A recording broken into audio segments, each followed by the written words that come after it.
How has your experience in Denver been over the last couple of weeks? Been great. We've been working hard. We all know our goals, and just working hard towards the goals and towards accomplishing. It's intriguing to watch you and Joker on the court at the same time. What comes to your mind when both of you are lined up out there? Well, we're trying to give different looks. Different looks to score, different looks to defend. It's fun to play with him. We haven't played much yet, but that's why we're working. That's why we're putting these lineups together, and hopefully we can do good things with this lineup. You've only been around the group for a little bit, but do you understand, I guess, why there's championship expectations here? Do you feel that with this group? Well, yes. It's a very good, talented group, and core of this group was together a long time, so they know what they're doing. Probably for the new guys, we gotta get that sense and get that the game style. But that's why we're working. That's why we're in the gym. That's why we playing every day, going live up and down, just to get that feel. With the second unit, do you feel like you're getting a sense of how you want to play, how it should look together? Yeah, it's going to be a different look because different personnel. But we're putting up a second group together, and we gotta do a damage. You came off the bench last year for the first time really a lot. You have been a starter forever. Does that help going into a season like this? Obviously, you lost the start, but does that experience help? I want to win no matter what my role is. No matter what my role is, playing, not playing, I want to win. I'm going to support this group, and I'm going to be active on a court or active on a bench supporting my guys. So that's not a question. I want to win. Whatever it takes to win, I'll do it. Does anyone on the team help you get comfortable in Denver just as a city? Or? Yeah, the locker room will welcome me very, very warm. All good. I've been to Denver a couple times before, so I know a little bit. But yeah, getting to know the city and the areas and stuff like that. So it's been a good transition for me. What memories do you have of playing in Denver in years past? I said, I think before, altitude was a tough thing to deal with, but I acclimated right now, so I'm good. It's been tough playing here, but now I'm on this side, so it's good. This team has so many great players. Sometimes Christian Brown gets overlooked. What do you see from Christian out here? You played against him now, been around him. He does the little things. Things not going on the stat sheet. Defensive plays, being active, cutting, getting the guys open. Just the movement. With the first unit, you got to have a lot of movement. It's a high passing starting five. So he does those little things, and he's been great throughout this preseason and throughout all these playing years. When you guys are live in practice, what's the experience been like practicing against Joker and Peyton? Not easy. Yeah, not easy. But yeah, he making me better. Just by going against him every day, he's making me better. He makes me to step up and bring my A game every day. Sometimes not feeling well or this or you don't want to go hard, but he keeps me in loop to be practicing 100%. You're a great passing big man, but he's considered maybe the greatest of all time. Maybe a little bit better, yeah. Yeah. What is it? Now that you're around him every day, do you ever marvel at his court vision and passing? This is I don't know how to express his passing abilities. He's just. I think we don't need to say anything. You all see how he can pass and what his core vision is. So it's great. When you guys play together, that new dynamic, what's that like so far? How's that transition been when you were playing with Joker at the same time? Been great. I mean, as long as we producing, as long as our offense or defense works, that's great. It's been still preseason. We still, it's a fresh lineup like this, so we still got to work on it. But we're working every day, so we'll get that going. Jonas, what is the secret to keeping your beard so properly trimmed? It's not properly trimmed. I mean, it doesn't move. You play a physical game and it just sits there perfectly trimmed. It's every dry game. hair. It's dry, so it stays like. Very good. There's been a lot of talk about the first and second unit kind of trying to play the same style. How challenging is that for you, and has Joker helped you at all? Kind of, You know, it's not going to be the same playing style because it's different personnel. But yeah, we got to pick our strengths and put it on the court. Better shooting, better pick and roll playing, whatever it is. We just gotta know our identity. What is the second unit does. So it's not going to be the same as the first unit for sure. Are you cognizant of being able to get Jokic time out and get him to be able to rest? The last 4 or 5 years, it's been tough to get him out of games. He's averaging like 38 minutes a game. As I said earlier, whatever it takes, whatever it takes to win. We all gotta put our egos away and come into the building knowing that only together we can do big things. If we're gonna try, put yourself in front of everybody, that's not gonna work. We all gotta, see how we can be better as a team, not as a one person. One more. All right, thank you, sir. Thank you. It's been great. It's been great just kind of playing with a more traditional 5. I think that helps a lot in our second unit because traditionally with the years I've been here, we've had kind of small ball 5s, whether that's me playing the 4 and AG playing the 5 or Zeke sliding to the 5. And I think a lot of teams just switched everything on us as opposed to playing coverage. I think that Big Val just gives us positional mismatches. If the teams do decide to switch, we can throw it inside. And also for the guard, if they come off and there's a big on them, then you have an advantage on the perimeter as well. So I just think that it helps our offense. does it feel like you can run a little bit more similar things to what you do with your starters? Absolutely. And that way I feel like there's not a lot of differences between playing with the first and second group as far as like plays and continuities and things that matter. Peyton, how do you balance people being really excited about some of the improvements that you made this offseason and also staying grounded, keeping your head in the right place?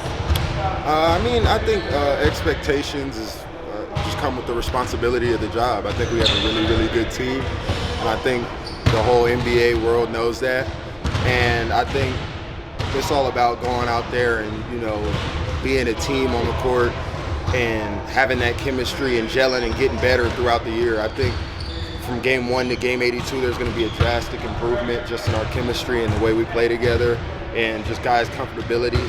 And I think that it's going to make all the difference come playoff time.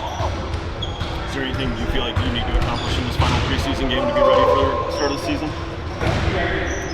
Just go out there, play hard, work on my conditioning, stay healthy. But our coaching staff has really put a lot of trust and belief in me this entire preseason training camp to go out there and kind of play more like myself and have the ball in my hands, make decisions. So I've been able to work on a lot of things just in live action games against really, really talented players. So I think that that's always good for confidence. It's always good for my sharpness, and I feel great. This is the best I've felt going into a season. So I feel really, really confident, and I'm ready to play. You got to know Joker pretty well. Last year, David took over. Adelman kind of gave you guys ownership, said he wanted everyone to be involved. Do you see that still with this group and with Joker, that's carried over into what's going to be a full season, not a short-term thing with Coach? Yeah, absolutely. I think that's the message from the ownership on down is for us to kind of take control and take ownership over the team, like having Joker be vocal, having Jamal be vocal, having like our marquee guys really stepping in and helping lead not only by example but also verbally.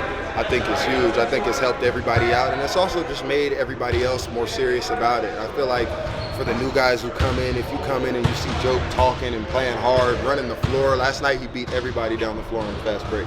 Like, you see Joker doing that, you look in the mirror and you ask yourself, why can't I do it? Is it weird at all trying to sort of navigate the inherent injury risk of a preseason when you're on a potential extension clock? Right? Is that something that has to cross your mind at all? Yeah, I think it crosses everybody's mind, regardless of contractual little things. I think every time when we come out here for practice, bro, anything can happen. That's just the nature of the game. I honestly feel as though the more you play, the more you build the endurance to be able to continue to play through this long seasons. I feel like last summer I didn't play as much, and I got that soft tissue hamstring injury right before the season, and my body wasn't able to withstand going from just shooting spot shots to playing a live action game. So I think I played a lot more this summer, and I honestly think it was the best thing I could have done for my body, me personally. On a team full of stars sometimes, not necessarily locally, but Christian can get overlooked because you have so many great players. What does he bring? Is he someone that knows him, has kind of come up with him? What does he bring every day that maybe people don't appreciate? Oh yeah, CB's that guy. I feel like we all have seen his growth and his transformation as a player since he came in here as a 21-year-old kid. And it's great to see. I think that obviously because, like you said, we have such a great team, just those little things can get overlooked, but he's the glue for our starting unit. He does a little bit of everything. You see his playmaking this year has been phenomenal. His decision making, his shots, everything just looks more confident and more sure. And I think after playing a 82-game season, being a starter, his confidence is fully there, and we know what to expect from CB, and he knows what to expect from himself. So I'm never really surprised with what CB does because that's just the type of person he is, hard worker, winner. Or more outside of the basketball stuff, how does Jonas just kind of fit into the locker room, fit into the team dynamic? He's a good dude. I think I didn't even understand just because you see him on another team and he's all big and menacing looking and you like, this guy might be weird. But he came in here and bro, there's been a smile on his face ever since. I remember I saw him in the morning before media day and he had just got off an 8-9 hour flight and he was like, boy, I need some coffee. And that made me crack up. That made me crack up literally at 8 a.m. in the morning. So Big Val, he fits in perfectly. Great dude for our culture and also a great dude for us on the court. Thank you. Thank you, Peyton. Thank you, guys. Please, what have you seen from the kind of split ball handling responsibilities from Peyton and Bruce, how it's come along at the start of the preseason? Yeah, he's still developing. Peyton's been really impressive, but the difference will be when they decide to put their main defender on Peyton and we want to get him off the ball. Can other guys handle that responsibility? It's a challenge for the players because you have to know the calls as a point guard or a lead guard just as well as a guy like Jamal does or when Aaron brings the ball up or whatever it is. So it's not just about the ability to bring the ball up, it's about the knowledge of what you're trying to accomplish when you do it. So we just have to keep putting the ball in other people's hands and see how they can succeed. Sometimes when a player's in Christian's position, you can see him maybe get selfish because the contract extension's out there, or they hold back. And by all accounts, from guys that are there every day, he's gotten better. He's shooting better, he's doing everything. But what is it he brings? What do you see now that he's learned from a year from being a starter that he's carrying into this season? Just more confidence. And I haven't seen anything that has to do with contract stuff with our guys at all. That's their own situation. And on our team, if you play selfishly, it sure as hell shows up because we move the ball, we play the right way. But CB, I really mean it. Like, confidence is a skill, and shooting the ball is not just about repetition and the fundamentals. It's about the belief that you can make shots, and he's really taken a step in that direction. I think about Game 7 last year against the Clippers. These small little things that stick in your mind as you get better. You draw on those experiences. I think they show up in your consistency of every day. The normal games, not just the playoff games, preseason. So yeah, Christian's just a step higher than he was last year in belief, and it's showing up. You almost mentioned playing alongside Joker at times, against him at practice. How much better is it going to make both of them practicing against each other?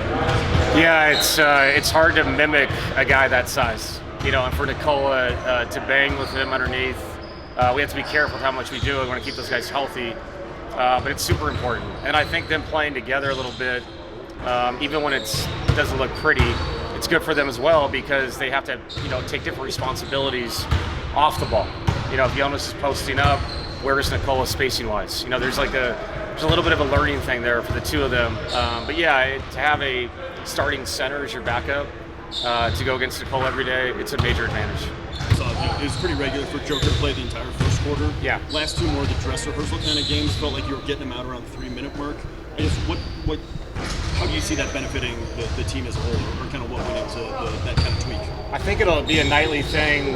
It'll change. Like it depends on how another team rotates. I think there's going to be games where he still plays all 12. There'll be nights where we feel like we like a lineup, a specific lineup, whether that's the big lineup, play small with Cam at the 4. And if that lineup we feel like is best for us early in the second quarter, I'll get him out. So I think it'll be night to night. Not to mention, I'm pretty sure we were one of the best first quarter teams in the league last year. So the whole 12-minute thing kind of worked out. So we have to be careful not to tweak something just to tweak it. Just because somebody in the media says during the playoffs he shouldn't have played the first 12 minutes. It's like, well, he's one of the best first 12-minute guys that ever played the game. So we got to be careful with how much we tweak it, but I do think to use the roster, all the way through, there's going to be nights you take him out to get him back in earlier in the second quarter to make sure that lineup works properly. How predictive do you find preseason stats to be for what you're doing in the regular season? None. Yeah, because the rotations aren't the same. I do think you can look at 8-minute segments and or a half where you really stuck to a rotation and take it super seriously, but then you got to take into account what the other team did too. Are they playing their main guys? Are they messing around, and playing a bench unit to see how those guys coexist? So there's layers to it. It's what you're trying to accomplish and what they're trying to accomplish, and then you can take something from that. Last year when you took over, you talked about players taking ownership, and we saw that certainly with a more vocal version of Nikola. Yeah. Has that carried over to this year? What are you seeing? Is that what you want now over the course of 82 or through the playoffs? I think the expectation is through 82 for them to be more vocal, but 82 is a lot. So It's just but seeing those moments when things get tough. I'd like to see Jamal, Nikola, Aaron, the guys that have been here and been through the wars, like wars in basketball terms, speak up. Okay. In film sessions, during timeouts. We're going to proactively try to stay out of their way in early timeouts, especially the amount of TV games we play. Yeah. You got a 3.5-minute timeout. There's no reason for the players not to be talking to each other. Okay. I don't think you'll see it every night just to the grind of the season, but yeah, everybody's got to take a step in that direction. You're a year older, a year smarter. You've lived through life another year. Use your leadership skills as best you can. What are the next steps for Duran right now, just in terms of trying to get to a point where he might be able to contribute during the regular season a little bit? I think what he's doing right now, he competed today. I brought this up, I think it was last week, but he's competing against Valančiūnas and Jokic, Peyton Watson, Aaron Gordon. Now this is the best thing that Duran could be doing, is playing against high-level NBA players. Duran's direction as we get to the regular season will be decided as we talk with the front office. But I can only say this: Duran's been nothing but positive. Great attitude, good learner, good in the locker room, not just on the court. Just a great kid overall. Can really shoot the ball, and you got to remember he's coming off an Achilles. It's not like he had a sprained ankle last year, so he's playing basketball again for the first time in the last 4 months. So patience is key with Duran. One more. When you go ahead. No, so when seeing the spacing on the floor that's created now, whether it's the two, Jonas and Jokic are better, it just feels like there's going to be even more passing lanes if that's crazy for Nikola. Is that possible? Is there even another layer to his passing game, or is it just depending on nights you need him to score more? Because it's just like I've seen him make passes in the preseason that I don't traditionally see from him. Is that just him experimenting and there's another box to open with him? I think it's how teams guard us. If they pack the paint, you're going to see some special stuff from him because that means the weak side is available to him. But I do think the guys have made a concerted effort, at least in the preseason, to really run our stuff all the way through. Okay. And if you do that, you get more body movement, and more body movement means there is more space to play, which is who we want to be. But then again, there's going to be nights where teams are good defensively, and Jamal Murray's got to make a one-on-one play. Aaron Gordon's got to make a one-on-one play. But I think you're exactly right. If we stick to what we're trying to accomplish with body movement, you're going to see the floor really open up and space be available to really talented players. Thank you, Dave. Yep. Thanks, Thank you, Dave.